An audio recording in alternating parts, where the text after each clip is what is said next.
ನಮಸ್ಕಾರ ಎಲ್ಲರಿಗೂ sir Janardhan sir ಮಾತಾಡ್ತಿರೋದು ಕುಶಲವೇ ಕ್ಷೇಮವೇ ಸೌಖ್ಯವೇ. Welcome back to Ganesh Karanth cricket talks YouTube channel. ನಿನ್ನೆ IPL ಆಕ್ಷನ್ 2025 ಡೇ 1 ಕಂಪ್ಲೀಟ್ ಆಯಿತು. ಎಲ್ರಿಗೂ ಗೊತ್ತು RCB ಏನು ಬೈ ಮಾಡಿದೆ, ಬೇರೆ ಟೀಮ್ ಏನು ಬೈ ಮಾಡಿದೆ ಅಂತ. ಒಂದು ಸಂಕ್ಷಿಪ್ತವಾಗಿ ಹೇಳ್ತೇನೆ ನನಗೇನು ಅನಿಸಿತು ಅಂತ. ಸೊ ನಿನ್ನೆ ಜಾಸ್ತಿ ಹೇಳಲಿಕ್ಕಾಗಲಿಲ್ಲ, ಬರೀ ಒಂದು ವೀಡಿಯೋ ಮಾಡಿದ್ದೆ. ಸೆಟ್ 1 ಮತ್ತು ಸೆಟ್ 2 ಆದಮೇಲೆ ವೀಡಿಯೋ ಮಾಡಿದೆ. ಅದಾದಮೇಲೆ ನಂಗೆ ತಲೆ ಹಾಳಾಯಿತು. ನಾನು ಲೈವ್ ಬಂದು ಮಾತಾಡಿದ್ದೆ. ಲೈವಲ್ಲಿ ನಿಮ್ಮ ಜೊತೆ ಕೂಡ ಇಂಟ್ರ್ಯಾಕ್ಟ್ ಮಾಡಿದ್ದೆ. ನೀವು ನೋಡಿರ್ದಿದ್ರೆ ನಮ್ಮ ಚಾನಲ್ ಲೈವ್ ಸೆಕ್ಷನಿಗೆ ಹೋಗಿ 2 ವೀಡಿಯೋ ನೋಡಿ, ನಿಮ್ಗೆ ಅರ್ಥ ಆಗ್ತದೆ ಯಾರ್ಯಾರ ಜೊತೆ ನಾವು ಐ ಥಿಂಕ್ ಒಂದು 3 ಅವರ್ ಲೈವ್ ಮಾಡಿದ್ದು. ರಾತ್ರಿ 3-3:30 ತನಕ ಲೈವ್ ಇದ್ದಿತ್ತು. ಸುಮಾರು ಜನ ಮಾತಾಡಿದರು, ನನಗೂ ಭಾರಿ ಖುಷಿ ಆಯಿತು. ಥ್ಯಾಂಕ್ ಯು ಸೊ ಮಚ್ ನಿಮ್ಗೆಲ್ರಿಗೆ ಸಹ. ಒಂದು ಓವರಾಲ್ ಆಕ್ಷನ್, ನಿನ್ನೆಯ ಆಕ್ಷನ್ RCB ದೃಷ್ಟಿಕೋನದಿಂದ ನೋಡಿದಾಗ ಟೀಮ್ ಹೇಗೆ ಉಂಟು? ಡಬ್ಬಾ ಥರ ಇದೆ ಗುರು ಅಂತ ಏನಿಲ್ಲ. ಡಬ್ಬಾ ಟೀಮ್ ಅಲ್ಲ, ಬಟ್ ಥ್ರೆಟನಿಂಗ್ ಟೀಮ, ಅಂದರೆ ನೋಡಿದ ಕೂಡಲೇ ಭಯ ಹುಟ್ಟಿಸುವಂಥ ಟೀಮ ಅಲ್ಲ. ಈಗ ನಾವು ಅಫ್ಕೋರ್ಸ್ ನಾವು ಕಂಪೇರ್ ಮಾಡ್ತೇವಲ್ಲ ಬೇರೆ ಟೀಮ್ ಜೊತೆ, SRH ಜೊತೆ ಕಂಪೇರ್ ಮಾಡ್ತೇವೆ, ಮುಂಬೈ ಜೊತೆ ಕಂಪೇರ್ ಮಾಡ್ತೇವೆ. ಅವ್ರಿಗೆ ಕಂಪೇರ್ ಮಾಡಿದಾಗ ನಮ್ಮದು ಅಷ್ಟು ಥ್ರೆಟನಿಂಗ್ ಟೀಮ್ ಅಂತ ಅನಿಸೋದಿಲ್ಲ. ಯಾಕೆಂತಂದರೆ ಅವ್ರು ಏನು ಕೋರ್ ರಿಟೈನ್ ಮಾಡಿದಾರಲ್ಲ ಅವರೇ ಪ್ರಳಯ ಅಂತಕರು. ಮುಂಬೈ ಯಾರನ್ನೆಲ್ಲ ರಿಟೈನ್ ಮಾಡಿದ್ದಾರೆ ಎಲ್ಲ ಜಬರ್ದಸ್ತ್. ರೋಹಿತ್ ಶರ್ಮಾ ಆಗಿರ್ಬೋದು, ತಿಲಕ್ ವರ್ಮಾ, ಬುಮ್ರಾ, ಸ್ಕೈ, ಪಾಂಡ್ಯ, ಇವರು 5 ಜನ ಸಹ ಮ್ಯಾಚ್ ವಿನ್ನರ್ಸ್. ಸೊ ನಾವು ಅದನ್ನು ನೋಡಿದಾಗ ನಮಗೆ ಡಮ್ ಅಂತ ಭಯ ಆಗುತ್ತೆ. ಅಥವಾ SRH Abhishek Sharma, Klaasen, head, ಮತ್ತು ಪ್ಯಾಟ್ ಕಮಿನ್ಸ್, ನಿತೀಶ್ ರೆಡ್ಡಿ, ಇವರೆಲ್ಲರೂ ಸಹ ಮ್ಯಾಚ್ ವಿನ್ನರ್ಸು. ಸೊ ಅಂಥವ್ರನ್ನ ರಿಟೈನ್ ಮಾಡಿರೋದ್ರಿಂದಾಗಿ ಅವ್ರದ್ದು ಕೋರ್ ಟೀಮ್ ಸಿಕ್ಕಾಪಟ್ಟೆ ಸ್ಟ್ರಾಂಗ್ ಇರೋದ್ರಿಂದಾಗಿ ಅವರ ಟೀಮೆಲ್ಲ ಥ್ರೆಟನಿಂಗ್ ಅಂತ ಅನಿಸ್ತದೆ. ಬಟ್ ನಮ್ಮದು ಕೋರ್ ರಿಟೈನ್ ಮಾಡಿರೋದು ವಿರಾಟ್ ಕೊಹ್ಲಿ ಮತ್ತು ಪಾಟಿದಾರ್. ಎಸ್, ಅವರು threatening players. Yash Dayal last season ಒಂದು ಸ್ವಲ್ಪ ಕನ್ಸಿಸ್ಟೆಂಟಾಗಿ ಬಾಲ್ ಹಾಕಿದ್ರು ಅಂತ ಅವನ್ನ ರಿಟೈನ್ ಮಾಡಿದ್ದಾರೆ. ಬಿಟ್ಟರೆ ನಮಗೆ ಕೋರ್ ಟೀಮ್ ಇಲ್ಲ. ಸೊ ಆದ್ದರಿಂದ ಟೀಮ್ ಬಿಲ್ಡ್ ಮಾಡುವಾಗ ಎಂತಾಗ್ತದೆ ಅಂತಂದರೆ ಬ್ಯಾಲೆನ್ಸ್ಡ್ ಟೀಮ್ ಹುಡುಕ್ಲಿಕ್ಕೆ ಟ್ರೈ ಮಾಡ್ತಾ ಇದ್ದಾರೆ RCB. ಸೊ ನಮಗೆ ಸೆಟ್ 1 ಮತ್ತು ಸೆಟ್ 2 ಅಲ್ಲಿ ಭಾರಿ ಒಂದು ನಿರೀಕ್ಷೆ ಇತ್ತು. ಮಾರ್ಕಿ ಪ್ಲೇಯರ್ಸ್, ಬಟ್ಲರ್ ಅವ್ರನ್ನ ತಗೊಳ್ಬೋದು, KL ರಾಹುಲ್ ಅವ್ರನ್ನ ತಗೊಳ್ಬೋದು, ಚಹಲ್ ಅವ್ರನ್ನ ತಗೊಳ್ಬೋದು ಅಂತ. ಅಟ್ಲೀಸ್ಟ್ ಈ 3 ಜನರಲ್ಲಿ ಒಬ್ಬರಾದರೂ ಬರ್ತಾರೆ ಅಂತ ಅಂದ್ಕೊಂಡದ್ದು. 3 ಜನ ಬರೆದಿದ್ದಾಗ ಇಮೋಷ್ನಲಿ ಸ್ವಲ್ಪ ಬರ್ಸ್ಟ್ ಔಟ್ ಆಗೋದು ಸಹಜ. ಇವಾಗ ಫಸ್ಟ್ ಪಂತ್ ಮತ್ತು ಶ್ರೇಯಸ್ ಅಯ್ಯರ್ ಬಗ್ಗೆ ಮಾತಾಡುವ. ಈಗ ಪಂತ್ LSG ತಂಡಕ್ಕೆ ನಾಯಕರಾಗಿ ಹೋದರು 27 ಕೋಟಿಗೆ. ಅದಾದ ಮೇಲೆ ಪಂಜಾಬ್ ತಂಡಕ್ಕೆ ಯಾರು ಇವರು ಹೋದರು ಮಾರೆ, ಶ್ರೇಯಸ್ ಅಯ್ಯರ್ ಅವರು ಹೋದರು. ಸೊ ಆಬ್ವಿಯಸ್ಲಿ ಕಾಮನ್ ಸೆನ್ಸ್ ಒಂದು ಏನು ಅಂತಂದರೆ ಡೆಲ್ಲಿ ತಂಡಕ್ಕೆ KL ರಾಹುಲ್ ಬೇಕೇ ಬೇಕು. ಅದು ಕಾಮನ್ ಸೆನ್ಸ್. ಅದು ಮತ್ತು ಅಂದರೆ ತುಂಬ ಕ್ರಿಕೆಟ್ ನಾಲೆಜ್ ಇರಬೇಕಂತೇನಿಲ್ಲ. ಯಾಕಂತಂದರೆ ಲಿಟ್ರಲಿ ಒಂದು ತಂಡಕ್ಕೆ ನಾಯಕನನ್ನು ಹುಡುಕ್ತಿದ್ದಂತಹ ತಂಡಗಳು ಯಾವುದೆಲ್ಲ? LSG.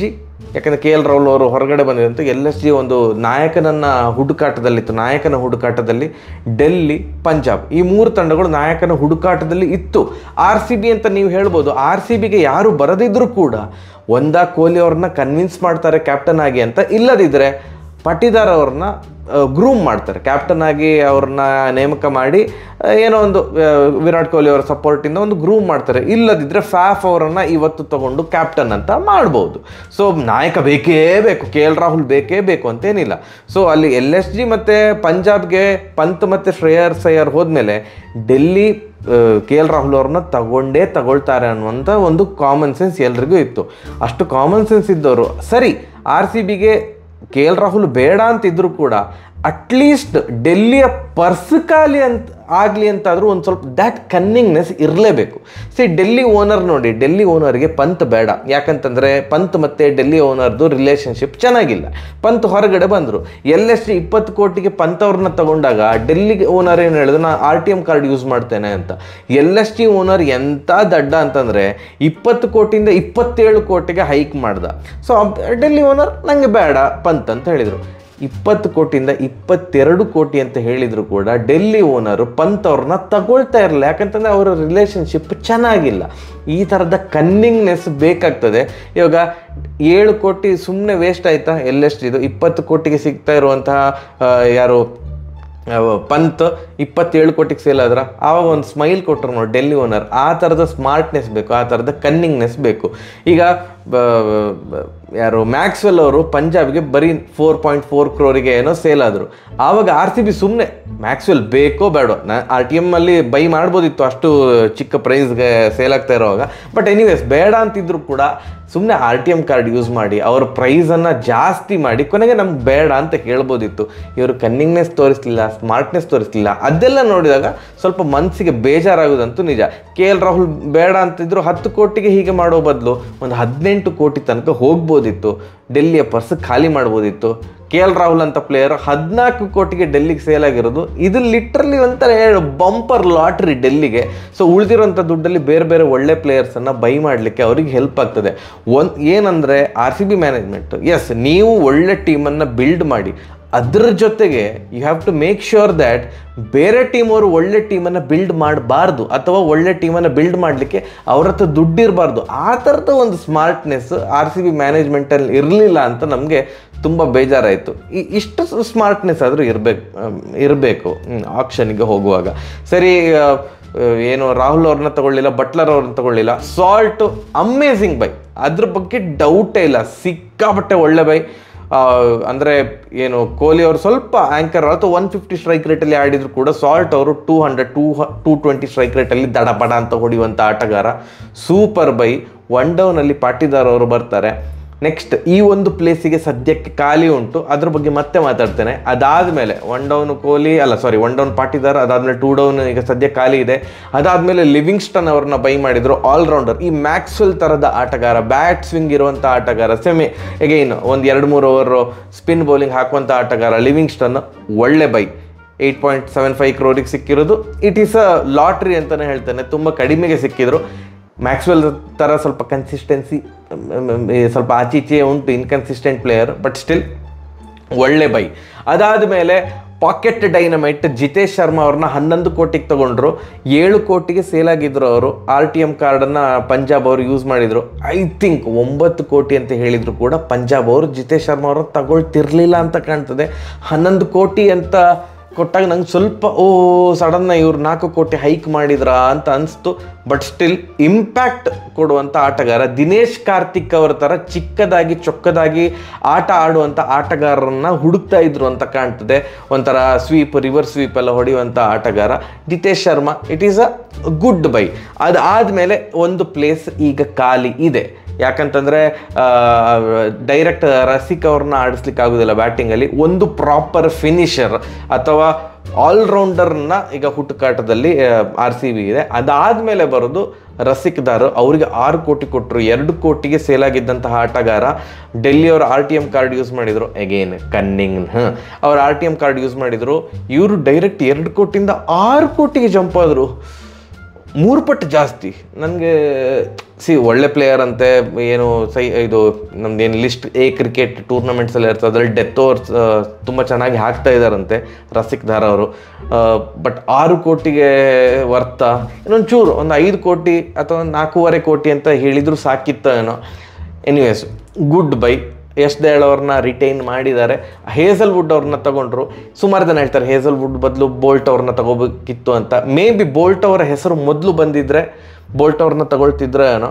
ಹೇಸಲ್ವುಡ್ ಅವರ ಹೆಸರು ಮೊದಲು ಬಂತು. So we went for Hazlewood. Not a bad by, but comparatively bolt ಇದ್ದಿದ್ರೆ ಇನ್ನೂ ಚೆನ್ನಾಗಿರ್ತಿತ್ತು.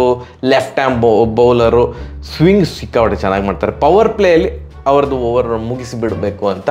ಸುಯೇಶ್ ಶರ್ಮಾ ಅವ್ರನ್ನ 2.6 crore ತೊಗೊಂಡದ್ದು ವೆರಿ ಗುಡ್ ಬೈ.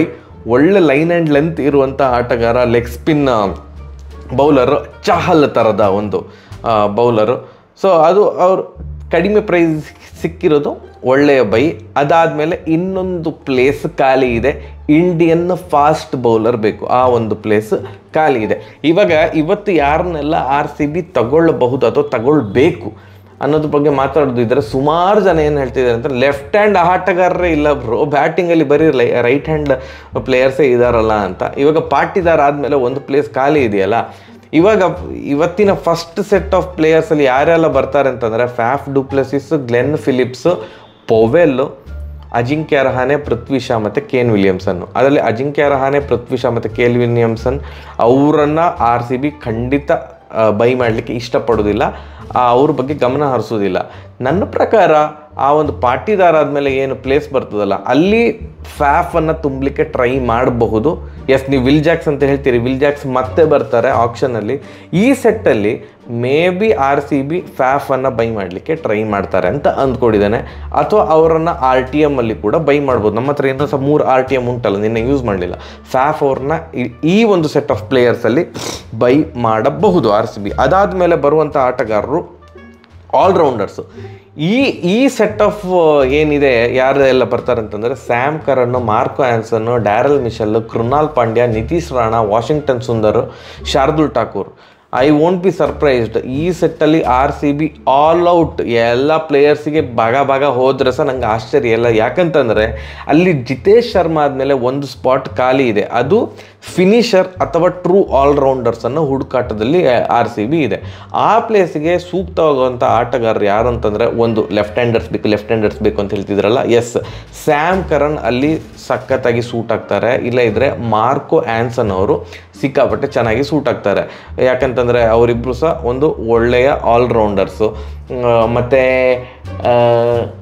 ಈ ಸೆಟ್ಟಲ್ಲಿ ಅಷ್ಟೇ, ಅಂದರೆ ಫಾರಿನ್ ಆಲ್ರೌಂಡರ್ಸ್ ಬೇಕು ಅಂತಂದರೆ ಅಷ್ಟೇ. ಅದಾದಮೇಲೆ ಬರೋದು ಕೃನಾಲ್ ಪಾಂಡ್ಯ ಮತ್ತು ನಿತೀಶ್ ರಾಣಾ. ಅವರನ್ನು ಕೂಡ ಬೈ ಮಾಡಲಿಕ್ಕೆ ಟ್ರೈ ಮಾಡ್ಬೋದು.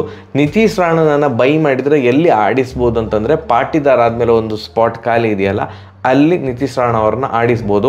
ಕೃನಾಲ್ ಪಾಂಡ್ಯ ಅವ್ರನ್ನ ಬೈ ಮಾಡಿದರೆ ಎಲ್ಲಿ ಆಡಿಸ್ಬೋದು ಅಂತಂದರೆ, ರಸಿಕ್ದಾರ್ ಪ್ಲೇಸಲ್ಲಿ ಕೃನಾಲ್ ಪಾಂಡ್ಯ ಅವ್ರನ್ನ ಆಡಿಸ್ಬೋದು. ಯಾಕಂತಂದರೆ ನಮ್ಮ ತಂಡದಲ್ಲಿ ಕೇವಲ ಒಂದು ಸ್ಪಿನ್ನರ್ ಇರೋದು. ಸೊ ಇನ್ನೊಂದು ಪ್ರಾಪರ್ ಒಂದು ಏನು ಹೇಳೋದು, ಒಳ್ಳೆ ಲೈನ್ ಆ್ಯಂಡ್ ಲೆಂತ್ ಹಾಕುವಂಥ ಆಟಗಾರ, ಒಂದು ಸ್ಪಿನ್ ಬೌಲರ್ ಬೇಕು. ನೀವು ಲಿವಿಂಗ್ಸ್ಟನ್ ಅವರೊಂಥರ ಪಾರ್ಟ್ ಟೈಮ್ ಬೌಲರು.